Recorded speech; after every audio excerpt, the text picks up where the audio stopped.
ஆறாங்கல்லையே பாருங்க. என்னவாம், பொருள் ஒன்று கண்ணில் எதிரமைக்கும் கோணமானது பார்வை கோணம் எனப்படும். இது விஷுவல் ஆங்கிள். பொருள் கண்ணில் எதிரமைக்கும் கோணம் பார்வை கோணம் எனப்படும். ஒரு பொருளின் தோற்ற பெருமன் அப்பரண்ட் ஹைட் வந்து அப்பரண்ட் சைஸ் வந்து இப்பார்வை கோணத்திலேயே தங்கியுள்ளது. இது விஷுவல் ஆங்கிள் டிபெண்ட் ஆயிருக்கு மேம். இது அப்பரண்ட் சைஸ் எங்களுக்கு தோற்ற பெருமன் தோன்ற பெருமன் வந்து எங்களுக்கு தெரியும். அது இப்பார்வை கோணமானது பொருளின் பெருமனிலும் நிலையிலும் தங்கியுள்ளது. பார்வை கோணம் எதுல தங்கி இருக்கு? பொருளின் நிலையிலையும் தூரத்திலையும். ஓகே.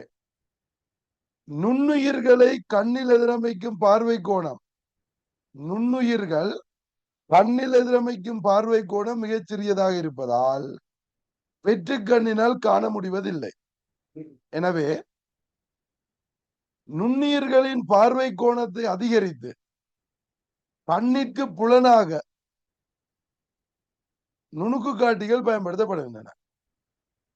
இவ்வாறு கோள், உடு போன்ற பாரிய அண்ட பொருட்களும் மிக தொலைவில் இருப்பதால் கண்ணில் அமைக்கும் பார்வை கோணத்தை அதிகரிக்க தொலைக்காட்டிகள் பயன்படுத்தப்படுகின்றன. இப்ப மைக்ரோஸ்கோப்பும் யூஸ் ஆகுது சின்ன பொருட்களை பெருசாக்கி பார்க்கறதுக்கு. டெலஸ்கோப் வந்து தூரத்தில் இருக்கிற பொருட்களை பார்க்கறது பயன்படுது. என்ன இருக்கிறார்? பார்வை கோணம் தங்கியுள்ள காரணிகள் 2 தருக. மேலே வந்திருக்கார். பார்வை கோணம் விஷுவல் ஆங்கிள் என்னென்னத்துல டிபெண்ட் ஆயிருக்கும். பார்வை கோணம் என்னது? பொருளின் அளவிலையும் தூரத்திலையும் பொருளின் நிலையிலையும். அது மேலே சொல்லிக்கிறானே, பார்வை கோணம் பொருளின் பருமனிலும் நிலையிலும் தங்கியுள்ளது. என்ன? Size of the object. அடுத்தது என்ன சாமான்? Distance from the object. பொருளின் அளவும் நிலையும்.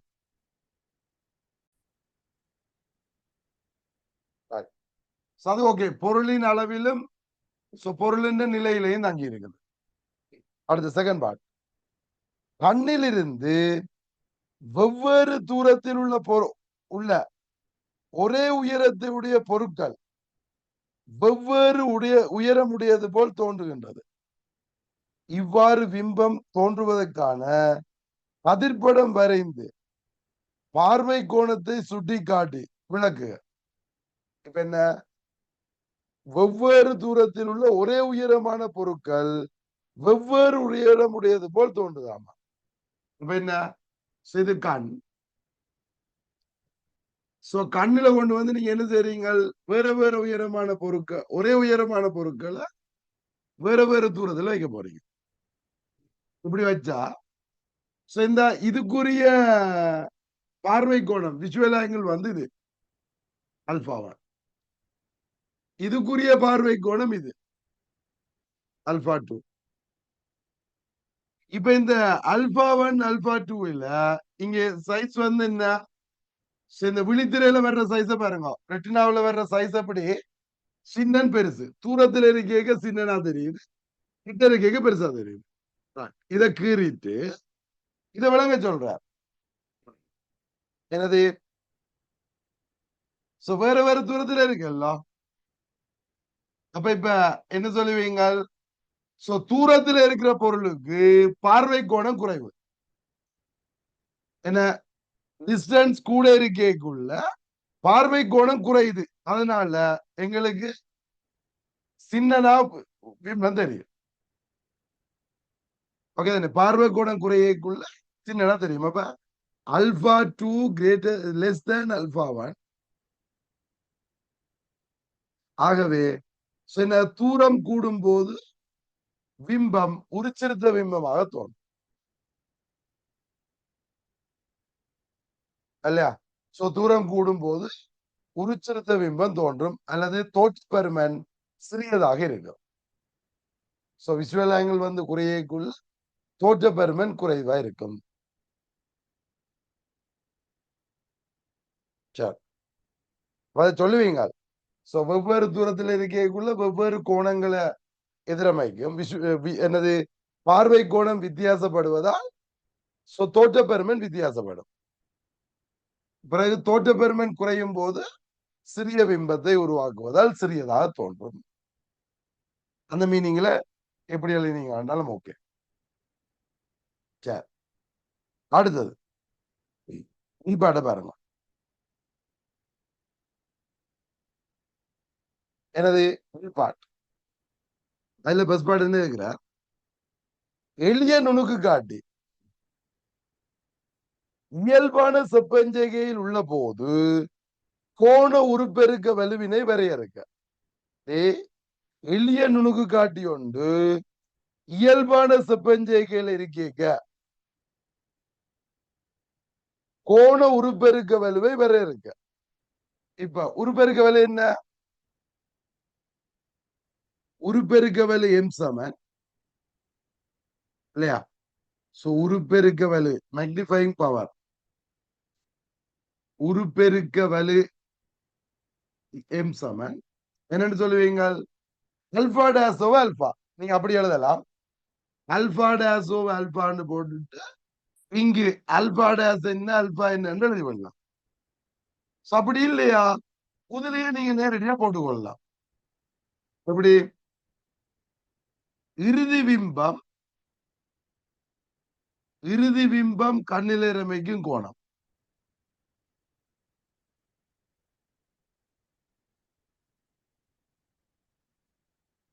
இல்லையா? இறுதி பிம்பம் கண்ணில் ரமைக்கும் கோணம்.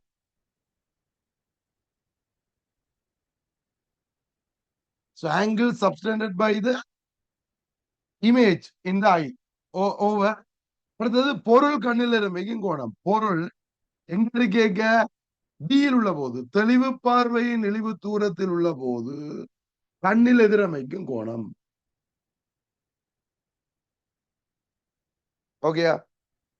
இப்ப இறுதி பிம்பத்துக்கு பிரச்சனை இல்லை, நீங்க எங்க இருக்கீங்கன்னு சொல்லலாம். அவர் இயல்பான செப்பஞ்சைன்னு சொன்னபடியா நீங்க அதுக்கும் தெளிவு பார்வையின் இழிவு தூரத்தில் உள்ள போது கண்ணிலைமை கோணம் என்று சொன்னீங்கன்னா நல்லது. என் இயல்பான செப்பஞ்சையை தானே கேட்கிறார். இயல்பான செப்பஞ்சையில இறுதி பிம்பம் எங்க வரும்? கீழே வரும். எது? தெளிவு பார்வையின் இழிவு தூரம், மினிமம் டிஸ்டன்ஸ் ஆஃப் டிஸ்டிங்விஷன் எல்லாம் வரும். அப்ப இறுதி பிம்பம் தெளிவு பார்வையின் இழிவு தூரத்தில் உள்ள போது கண்ணில் ரமைக்கும் கோணத்திற்கு, பொருள் தெளிவு பார்வையின் இழிவு தூரத்தில் உள்ள போது கண்ணில் ரமைக்கும் கோணம். Alpha toss alpha. இதான் என்ன? உருப்பெருக்க வேலை. இது எப்படி சரியா டிஃபைன் பண்ணணும்? நீ இதுல அல்பா டாஸ் அல்பான்னு போட்டுட்டு அல்பா டாஸ் இது அல்பா இதுன்னு எழுதினாலும் சரி. ஓகேயா? பிறகு இயல்பான செப்பஞ்செய்கையில் உள்ள எளிய நுணுக்கு காட்டிக்குரிய கதிர்படத்தை வரைந்து கோண உருப்பெருக்க வலுவுக்கான கோவையை பெருக. இவன் தருக என்று கேட்கல. தருக என்று கேட்டிருந்தா ஒன் ஷாட் ஆன்சர் எழுதிட்டு போயிருவீங்க. இந்த பெருகன்னு சொல்லியிருக்காரா? பெண்ணையோனும் மேல இருந்து ப்ரூவ் பண்ணி எடுக்கணும். அந்த கேள்வியில இது இம்பார்ட்டன்ட். தருக பெருக கேட்கக்குள்ள அதுக்கு இந்த மாதிரி பயன்படுத்தி கொள்வீங்க. அதை அழிச்சிருக்கிறேன். கதிர்படம் கீரைக்குள்ள அறவுக்கள் கவனிக்கணும். சரியான அறவு எல்லாம் போட்டு கீரன டயக்ராம் பாருங்க. பியில செகண்ட் பார்ட்.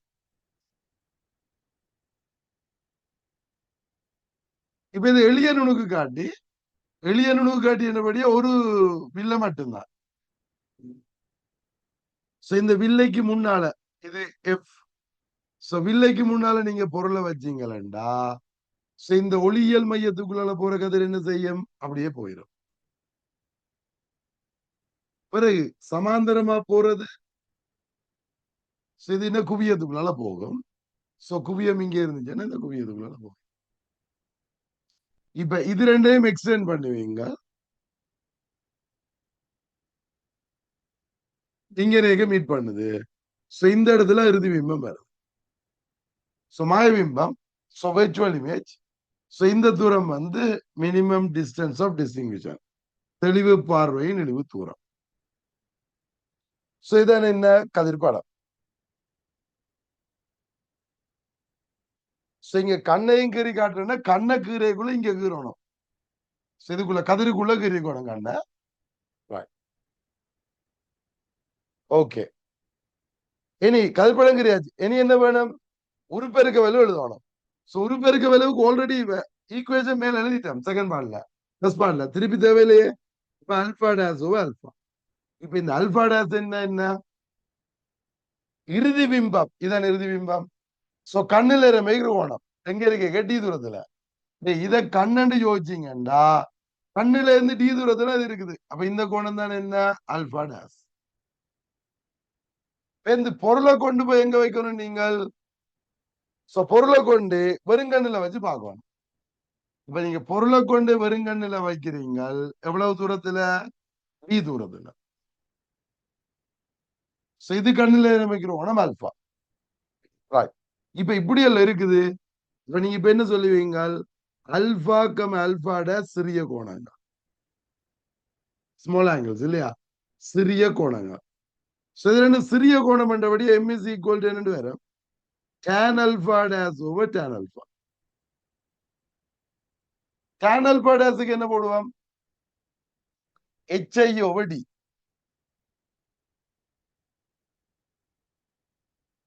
over tan alphaக்கு என்ன போடுவீங்க? h naught over u இல்லையா? நோ, tan alpha அவேசா இங்க இருக்குது.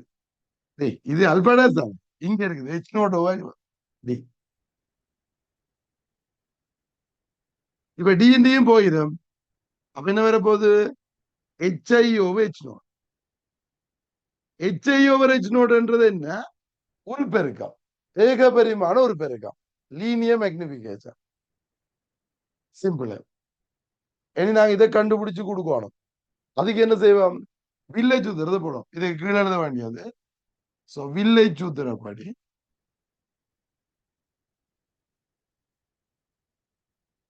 என்ன? 1 over v minus 1 over u is equal to 1 over. குறி விளக்க போடுங்க. இது வந்து plus D 1 over d minus 1 over u பொருள் தூரத்தை u வைப்போம்.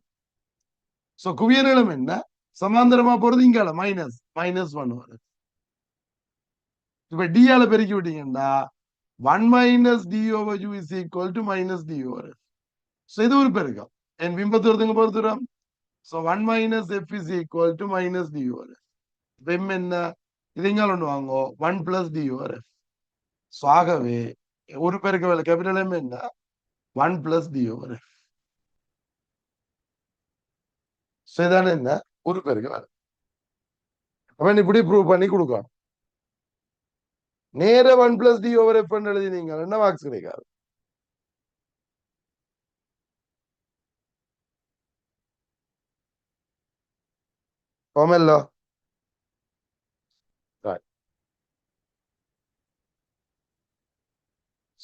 இதுகளை எல்லாம் நீங்க என்ன செய்யணும்? ஒருக்கா எழுதி பார்த்து கொள்ளணும். இதெல்லாம் தெரியுதோ இல்லையோ அப்படின்றத நீங்க எழுதணும். சும்மா டியூட்ல கொப்பியில நோட்ஸ்ல இருக்கிறத பார்த்துட்டு விடப்படாது. என்ன வேணும்? இதை செய்துட்டு ஒருக்கா நோட்ஸ் தெரியாட்டிக்கு நோட்ஸை பார்த்துட்டு நீங்க மூடி வச்சுட்டு எழுதணும். எழுதி பார்த்ததான் உங்களுக்கு தெரியுமா தெரியாத கன்ஃபார்ம் பண்ணிக்கொள்ளலாம். சும்மா கொப்பியில இருக்கிறத இப்படி போடணும் இப்படி போடணும் இப்படி போடணும் பார்த்துட்டு போனா எந்த பிரயோசனமும் கிடையாது. ஓகே, அதை மைண்ட்ல வச்சுக்கொள்ளுங்க. Third part.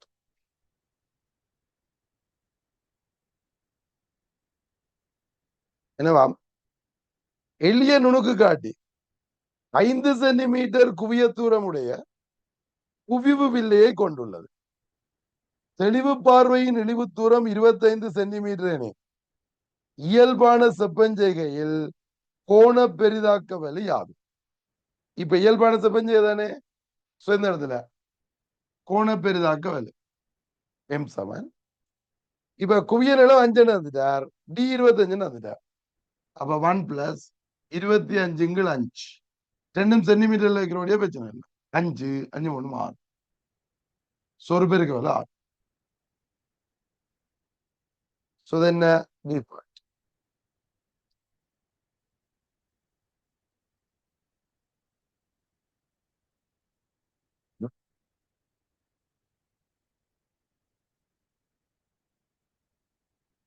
ஓகே இல்ல?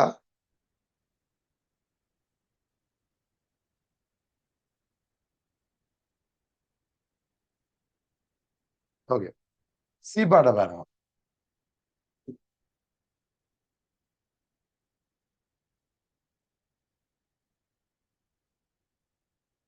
சீல என்ன கேட்கிறார்? கூட்டு நுணுக்கு காட்டியேன் பெரிதாக்கும் வலு என்பதை வரையறுக்க. நீ கூட்டு நுணுக்கு காட்டின பெரிதாக்கும் வலு. இப்ப இங்க இது எந்த செப்பஞ்சேன்னு தந்தவரோ இல்ல, ஜஸ்ட் பெரிதாக்கும் வலுன்னு கேட்கிறார். ஒரு பெருக்க வலு, அதாவது மேக்னிஃபைங் பவர் என்னன்னு கேட்கிறார். எந்த அட்ஜஸ்ட்மெண்ட் கேட்கல, எந்த செப்பஞ்சேன்னு கேட்கல. இப்ப இறுதி பிம்பம் எங்க வரும்னு கேட்டா தெரியாது. அட்ஜஸ்ட்மெண்ட் எதுன்னு சொன்னா தானே, அதாவது வளமையான இயல்பான செப்பஞ்சேகியா முடிவிலி செப்பஞ்சியா சொன்னாதான் இறுதி பிம்பம் எங்க வரும்னு தெரியும். இது ஒன்றுமே கைக்கையில இல்லோ, நீங்க கண்ட்ரோலா எழுத வேண்டியா. அப்ப என்ன சொல்லுவீங்க? ஒரு பெருக்க வலு சம இறுதி பிம்பம் கண்ணில் இறமைக்கும் கோணம் எங்க இருந்தாலும் அங்க இறுதி பிம்பம் கண்ணில் இறமைக்கும் கோணத்தின் கீழ். சோ பொருள் எப்பவுமே டி தூரத்தை வச்சுதான் பாப்பீங்களா? அப்ப பொருள் தெளிவு பார்வையின் இழிவு தூரத்தில் உள்ள போது கண்ணில் அமையும் கோணம். சோ பொருள் தெளிவு பார்வையின் இழிவு தூரத்தில் உள்ள போது கண்ணில் எதிரமைக்கும் கோணம். சோ இறுதி பிம்பம் கண்ணில் அமைக்கும் கோணத்தின் கீழ் பொருள் தெளிவு பார்வையின் இழிவு தூரத்தில் உள்ள போது கண்ணில் அமைக்கும் கோணம் அப்படின்னு வந்து வரும். ஓகே, அடுத்து என்ன இருக்கிறார்? கூட்டு நுணுக்கு காட்டியேன் செப்பஞ்செய்யக்குரிய கதிர்படுத்த வரைந்து பெரிதாக்கும் அளவுக்கான ஒரு கோவையை உருவாக்குக. பொருளியில் இருந்து அதன் பிம்பத்தின் தூரம் எல் என கொள்க. இப்ப சிக்கலாயிட்டு இதுலயும் அவர் என்ன சொல்லல, எந்த செப்பஞ்செய்யன்னு தெரியல. இப்ப எந்த செப்பஞ்செகை ஒன்றுமே சொல்லாட்டிக்கு நீங்கள் எதன் எடுப்பீங்க? இயல்பான செப்பஞ்செய்யன்னு தான் எடுக்கணும். ஒண்ணுமே கேட்கலையே. அப்ப உண்மையா மென்ஷன் பண்ணிருக்கணும்.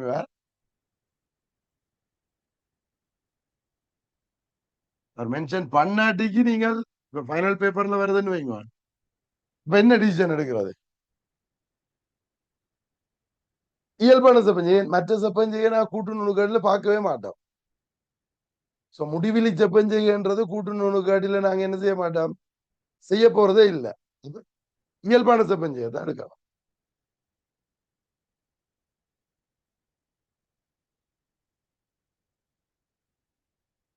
இரண்டு கூட்டு நுணுக்க கதிர்படங்கிறோம். சோ இது ரெண்டும் இல்லை. சோ இது பொருளி, இது பார்வை துண்டு. இப்ப நீங்க பொருளிக்கு முன்னால பொருளை வைக்கிறீங்க. இப்ப தெரியும், இதுல இருந்து ஒளியியல் மையத்துக்குள்ள போற கதிர் என்ன செய்யும்? அப்படியே நேர போகும். அது இங்கே ஒரு இடத்துல பிம்பத்தை உருவாகும். அப்ப சமாந்தரமா போறது, நான் பிம்பத்தை கீறி போட்டுதான் இதை கீறேன் கதிர செதுக்குவிய. இனி இயல்பான செப்பஞ்சை. அப்ப இது இந்த ஒளியியல் மையத்துக்குள்ள போறது அப்படியே போகும். இறுதி பிம்பம் எங்க வரணும்? டி தூரத்துல. இப்ப பிம்பத்தை முதக்குறேன் இதோட மாய பிம்பம் எல்லாம். இந்த பிம்பத்துல இருந்து போற மாதிரி இந்த கதிர்கள் போகும். நீங்க ரூலர் வச்சுக்கிருவீங்க.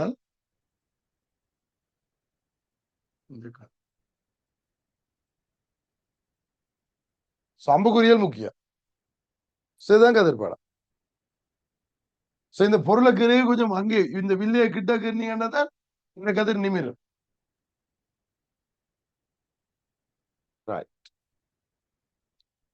இப்ப கதிர்படம் கரியாச்சு.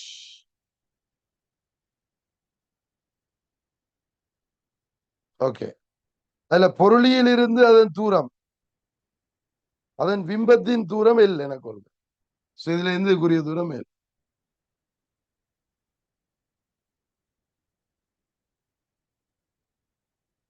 இவர் இப்ப என்ன கேட்கிறார்? கோவையை உருவாக்கணும் இல்லையா? பெரிதாக்கும் வலுவுக்கான கோவையை, ஒரு கோவையை உருவாக்கு. இப்ப என்ன போடுவீங்க?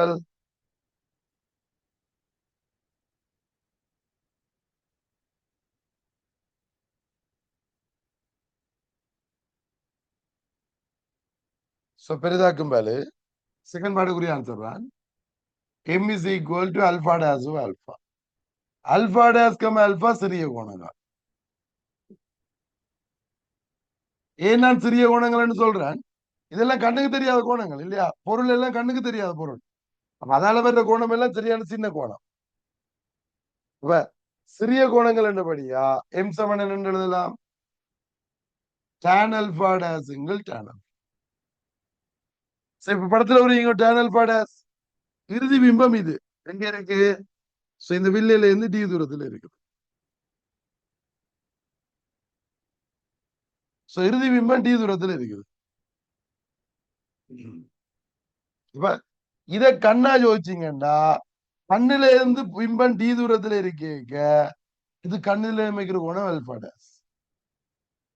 பொருளை என்ன செய்யணும்? பொருளை வெறும் கண்ணுல உணர்ந்து வச்சு பார்க்கணும்.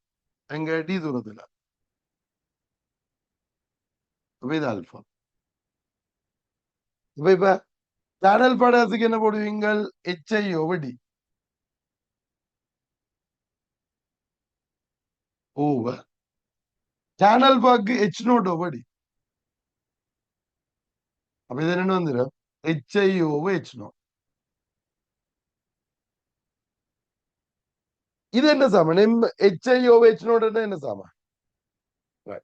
ஆனா இங்க எழுதுறேன் m is equal to HI over இந்த பிம்பத்தின் உயரத்தை H1 என்று வச்சா, அப்ப HI over H1 into H1 over H2. இது என்ன? ஒரு பெருக்கம் பிம்ப அது பார்வை துணின்னு ஒரு பெருக்கம், அது பொருளின் ஒரு பெருக்கம் எம்இ இன்டு எம். இப்ப எம்இக்கு ஆல்ரெடி தெரியும் எங்களுக்கு. ஏன் அது எளியனு காடி தானே? எளியனு காடி முன்னுக்கே சொல்லிட்டோமല്ലോ. எம்இ காண்டி என்ன போடுவீங்க? 1 plus d over f into m not. இப்ப நாங்க எம் நோட கண்டுபிடிக்கோம் இல்லையா? எம் நோட் எப்படி காணுவீங்க? இருக்கட்டும் ஸ்டார். எம் நோட கண்டுபிடிக்கிறதுக்கு இதுக்கு வில்ல சூத்திரம் போடலாமல்லோ. அதுக்கு பொருளிக்கு.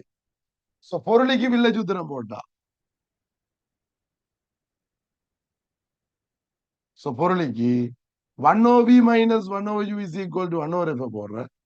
இங்கால பிளஸ் இங்கால மைனஸ், பிம்ப தூரம் வந்து மைனஸ் எல். இப்ப மைனஸ் 1 over எல். பொருள் தூரம் இது ஜூ, அது தரையில. குவியனால மைனஸ் 1 over எஃப்.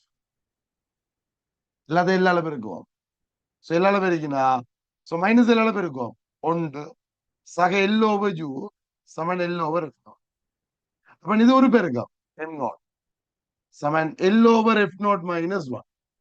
அது கொண்டு வந்து போட்டு விட்டீங்கன்னா கேபிட்டல் எம் சமன் 1 plus d over f into L over f naught minus 1. இதான சாப்பாடு. இப்ப நீங்களும் இப்படி துண்டு துண்டா எழுதுறீல, நான் இடம் பற்றாக்குறையால இங்க அங்கே எழுதுறேன். நீங்க டயக்ரத்துக்கு கீழே தொலைச்சு எழுதி.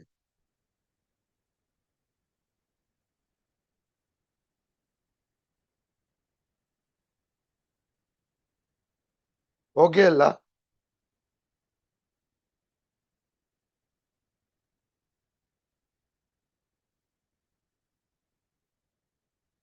என்ன செப்பஞ்சேன்னு சொல்லல என்றாலும் அப்ப நீங்க டிஎன் தான் எடுக்கணும். நீங்க டிஎன் தான் கொடுக்கணும், விஎன்னு போடல. அது வி தரையிலே இல்ல. வி தரையில என்ன நீ போடலாத அப்படி தந்தானியத்துல விட கொடுக்கணும். ஆனா ஜென்ரலா இப்ப டிஎன்றது ஜென்ரலா உள்ளது, அப்ப அது தர தேவையில்ல.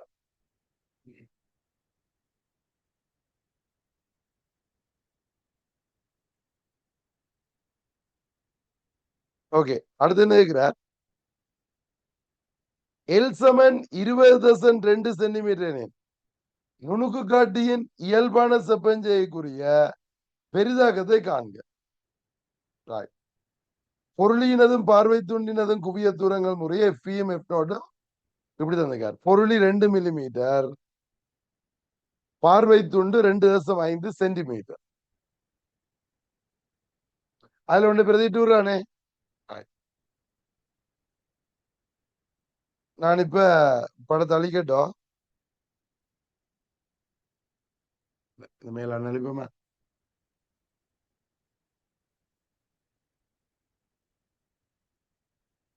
இப்ப தேர்ட் பார்ட்.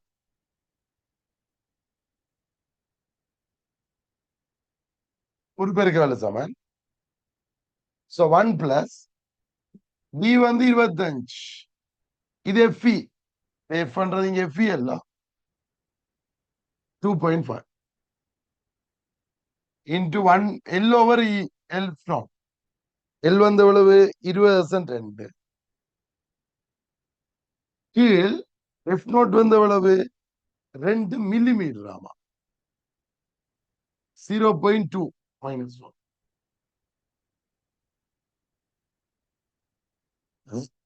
இவன் அது பிள்ளையா பிரிண்டிங் வந்துட்டு நினைக்கிறேன். 2 சென்டிமீட்டர் வரணும்.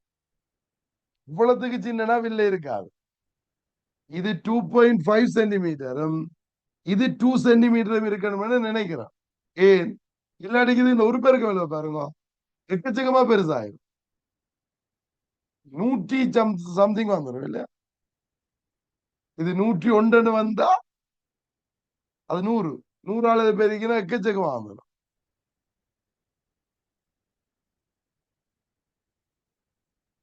என்ன சரி, அப்படியே காணுவோம். 2 சென்டிமீட்டர் வந்திருக்கணும் பண்ண மாதிரி நினைக்கிறேன். சரி, நாங்க தந்தையும்படியே போடுவோம். 2 மில்லிமீட்டர். இதுக்கு என்ன வரும்?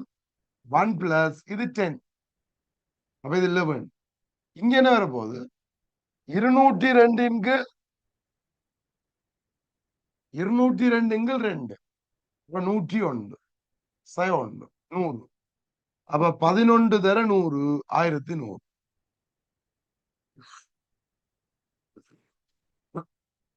ஓகே, அது நாங்கள் தந்த தரவுக்கு செய்யறோம். ஆனா நார்மலா நான் நினைக்கல 1100 வரைக்கும் ஒரு பெருக்க வழி இருக்குமான்னு.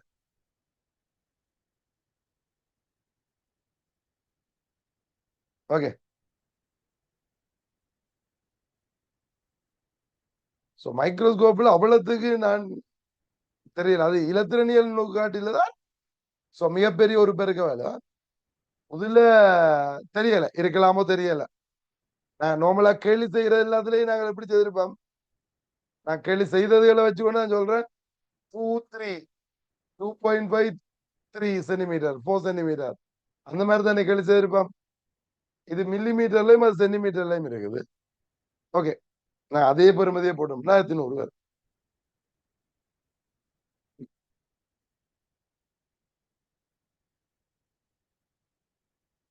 ஆ சோ லைட் மைக்ரோஸ்கோப்ல 1000 மணி இருக்காம பயம் இல்லை. ஓகே, அப்படி என்ன சரி.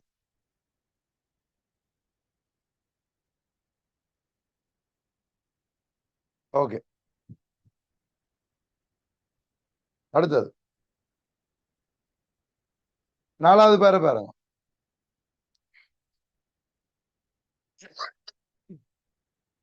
ஓகே,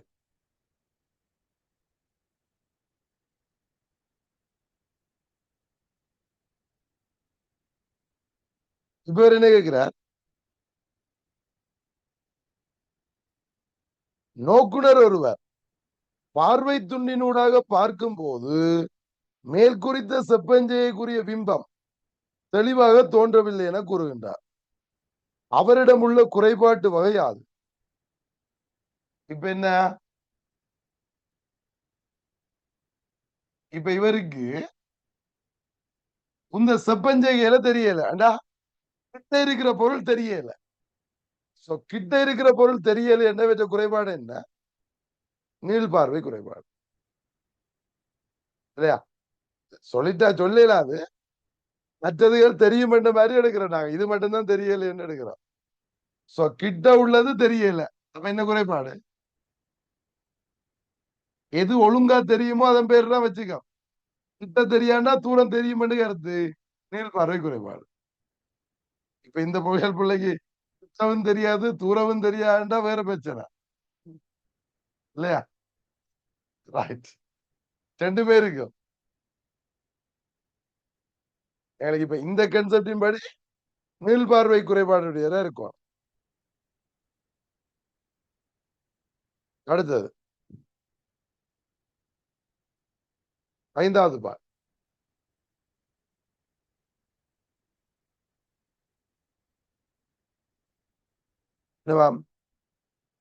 பொருளை தெளிவாக நோக்குவதற்கு பார்வை துண்டு 105 கீழ் 81/11 என்ற இழிவ தூரத்தினூடாக நகர்த்த வேண்டும். நோயாளியின் அண்மை புள்ளிக்குள்ள தூரத்தை காண்க. இப்ப பொருளை தெளிவாக நோக்குவதற்கு பார்வை துண்டை இவ்வளவு கிழிவு தூரத்தினூடாக நகர்த்த வேண்டும் எனின் நோயாளியின் அண்மை புள்ளிக்குரிய தூரத்தை காணட்டாமா. அண்மை புள்ளியை கண்டுபிடிக்கணும். எப்படி? இப்ப இது குவிய நிலம் என்ன? 2.5 சென்டிமீட்டர். இப்படி இருக்கேங்க 2 சென்டிமீட்டர்ல வருது. சாரி 25 சென்டிமீட்டர்ல இது எங்களுக்கு பார்க்க இயலாது. அப்ப இந்த வில்லியை இவர் கொஞ்ச தூரம் நகர்த்துறார். இப்ப வில்லியை நகர்த்தினா என்ன நடக்கும்? பிம்பத்தின் தூரம் மாறுது. இப்ப எங்க போகணும்? வில்லியை எங்க நகர்த்தணும்? பிம்பம் இன்னும் தூரத்துக்கு போகணும். இதை விட குறையலாது தானே. அப்ப பிம்ப தூரம் கூடணும். பிம்ப தூரம் கூடணும் என்றா இவர் என்ன செய்யணும்? வில்லிய வெளியே நகர்த்தணும். குவியத்துக்கு கிட்ட வந்தா தான், குவியத்துக்கு வந்தா முடிவிலிக்கு போகும். இவர் குவியத்துல உணர்ந்து பொருளை வச்சாருன்னா முடிவிலிக்கு போகும். இவர் குவியத்துக்கு கிட்ட கொண்டு வர இது பின்னுக்கு போகும். இப்ப இந்த பிம்பத்தை மாத்தல, இது இந்த மாத்தல, இந்த பிம்பம் மாறாது. இந்த குவியத்துக்கு கிட்ட வரணும், குவியத்தை கிட்ட கொண்டு வர. அப்ப பொருளை நீங்க பின்னுக்கு நகர்த்தினீங்கன்னா தான் குவியத்துக்கு கிட்ட. ஓகே, அது பிரச்சனை இல்ல. பொருளை நகர்த்தியா, வில்லையே நகர்த்தியாச்சு பார்வை துண்ட. பார்வை துண்ட நகர்த்துறது எங்க? வழி நோக்கி. இப்ப எவ்வளவு தூரத்துக்கு நகர்த்துறார்? இவ்வளவு தூரத்தினோட நகர்த்துறார். நோயாளியின் அண்மை தூரத்தை கண்டுபிடிக்கலாம்.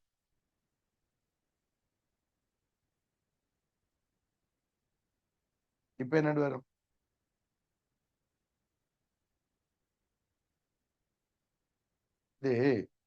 முதல்ல பொருள் தூரம் என்ன? இந்த செப்பஞ்செய்கையில் இந்த பொருள் தூரம் என்ன? அதை முதல் கண்டுபிடிக்கணும். எல்லாம் தெரியாதே. உடனே அந்த பெருமானத்தை கூட்டி போட்டு போடலாம். இப்ப ஆரம்பத்துல பொருள் தூரத்தை கண்டுபிடிக்கும். இந்த தூரத்தை நான் அதை ஜூ1 வைக்கிறேன். இங்க ஜூ போட்டாச்சு, ஜூ1 வைக்கிறேன். அப்ப இப்ப நாங்கள் பார்வை துண்டு, ஆரம்பத்தில் பார்வை துண்டு.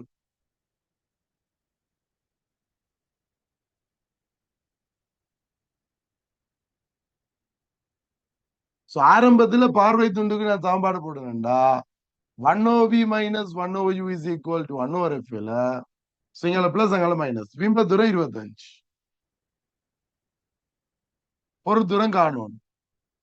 குவிய நிலம் என்ன? சமாந்தரம் அங்க மைனஸ் 1/2.5. இது எங்கால ஒண்ணு யூ அங்காண்டுவாங்க 1/u1 சமன் 1/25 சய 1/2 சமன் சகவாயிரும். 25 போமாசி மேலுக்கு என்ன வரும்? 11. 1 இதுல 10 11. அப்ப u1 சமன் 25. இப்ப புதிய பொருள் தூரம் என்ன சொல்லுங்க? புதிய பொருள் தூரம் என்ன? இதுக்குதான் தெரியணும். இது அங்கால நகர்த்தணுமா இங்கால நகர்த்தணுமா? இப்ப நான் சொல்லிட்டேன் எங்க நகர்த்தணும். குவியத்தை இவருக்கு கிட்ட கொண்டு வரணும். இந்த வில்லிய நாங்கள் மாத்தலேன்றபடியா இந்த பொருள் தூரம் பிம்ப தூரம் மாறாது. இவர் தூரத்துக்கு போனாதான் தெரியும். இவரை தூர கொண்டு போகணுமெண்டா பிம்பத்தை பின்னுக்கு கொண்டு போகணுமெண்டா பொருளை எஃப் கிட்ட வைக்கணும்.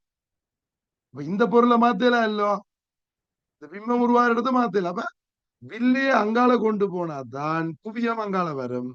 சோ குவியத்துக்கு கிட்டவா அந்த பொருள் வேற பின்னுக்கு போகுது.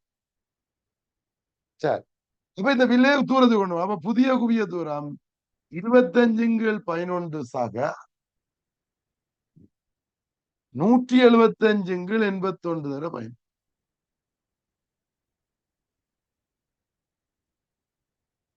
சரியாது. இப்ப கூட்டினா என்ன வரும்?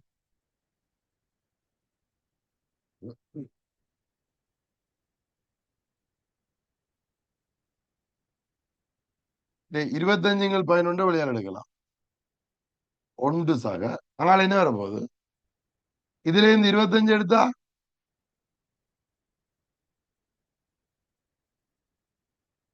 27.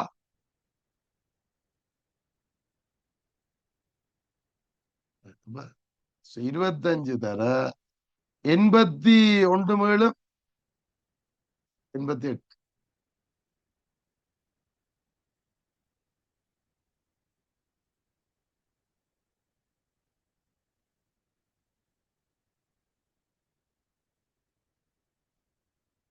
எவ்வளவு இப்ப கூட்டினா வருது?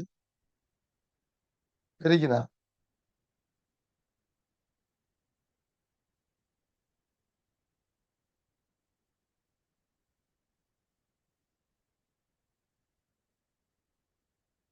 எப்படிடா? 11 வெட்டினா 8 முறை என்ன? யா, அதுக்கான இப்படி தந்துக்காரு. இது 8 முறை. அப்ப 200 81. ஓகே, புதிய பொருள் தூரம் √2 என்று வைப்போம். 200 80 11 81. இப்ப நீங்க என்ன செய்வீங்க? இப்ப இந்த பொருள் தூரம் தெரிஞ்ச பிம்ப தூரத்தை காணுவீங்க. அதுதான் அண்மை பொருள். ஏன் இறுதி பிம்பத்தை அண்மை தூரத்தில் என்ன செட் பண்ணுவீங்க? நான் இப்ப இந்த படத்தை அழிக்கிறேன் இல்லையா, தேவையில்லையே. இப்ப இறுதி பிம்பத்தை எங்க செட் பண்ணுவீங்க? தெளிவு பார்வை என்ன இழிவு தூரத்துல செட் பண்ணுவோம்.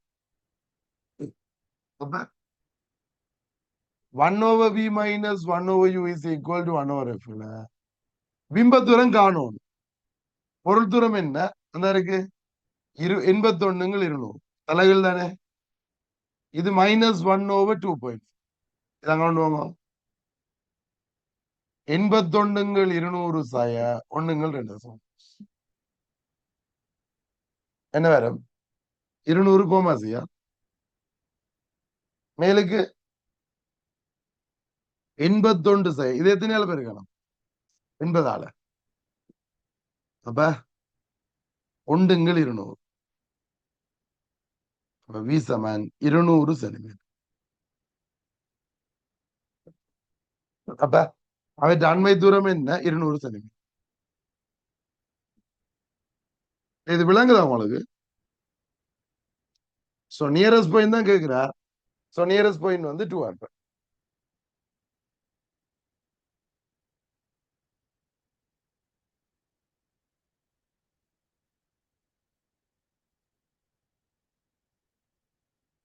இதுல இம்பார்ட்டன்ட் என்னன்னா அந்த எங்க கொண்டு போறன்றத இம்பார்ட்டன்ட். இந்த கன்செப்ட் உங்களுக்கு விளங்கிச்சுன்னா இந்த கேள்வி செய்திருக்கலாம். இதுல பொருளை வச்சா இந்த பிம்பம் இங்க வரும். இதுக்கு டி தூரத்துல பிம்பம் வந்தது. ஆனா இவர் இப்ப டி தூரத்தை பார்க்க இயலாது. அதை விட தூரத்தை தானே பார்க்கலாம். பிம்ப தூரம் இன்னும் கூட தூரத்துக்கு போகணும். பிம்ப தூரம் கூடணும் என்றா இவர் குவியத்துக்கு கிட்ட வரணும். இது கிட்ட குவியத்துக்கு கிட்ட வரணும். இது கொண்டு வரல, இதுக்குரியது இது பிக்ஸ்ட். இந்த வில்லிய மாத்தலையா இந்த குவியத்தை அவரை கிட்ட கொண்டு போகணும். அந்த வில்லையும் இங்க அந்த வில்லைய நகர்த்தணும். பொருள் தூரம் கூடும். இந்த 175 81 தர 11 கூடி இருக்கு. ஓகே,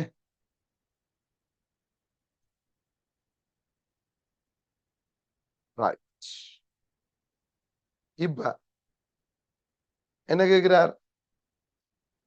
மேற்குறித்த நோயாளியின் நுணுக்கு காட்டியின் அசாதாரண செப்பஞ்செய்கையை பெறுவதற்கு பார்வை துண்டை அசைக்கிறார். இப்போது பார்வை துண்டிக்கும் பொருளுக்கும் உள்ள தூரத்தை காண்க. இப்ப தூரம் என்ன கேட்கிறார்? இப்ப தூரம் தான் தெரியும் இல்ல என்னண்டு இந்த பிம்பத்துக்குரிய தூரம் தந்துட்டார் 20 சென்ட் என்னன்னு.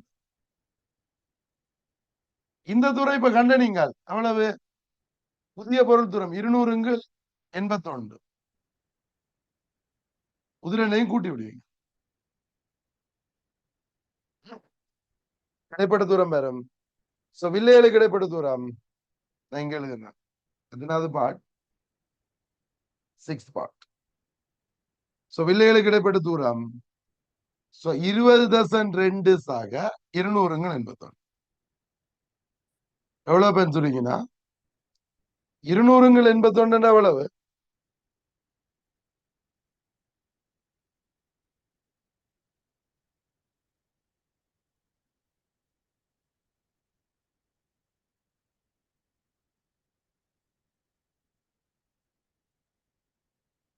2.47.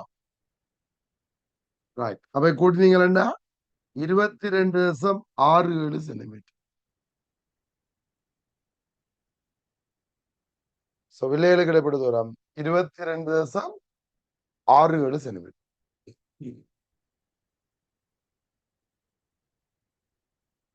ஓகே இல்ல?